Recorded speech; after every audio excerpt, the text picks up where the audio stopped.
ये बहुत ज़्यादा हाई इनकम स्किल है।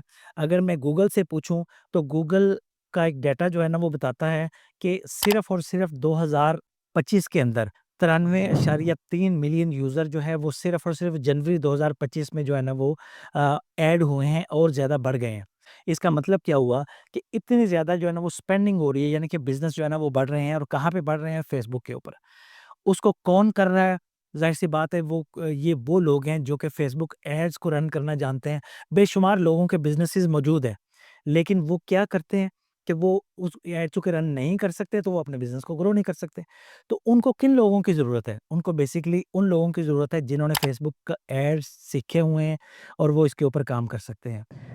और वो आप ही हो सकते हैं जो कि इसको कोर्स को सीखेंगे और कल को अपना जो है ना वो अपना बिज़नेस भी करेंगे और दूसरों को सर्विसेज़ भी देंगे।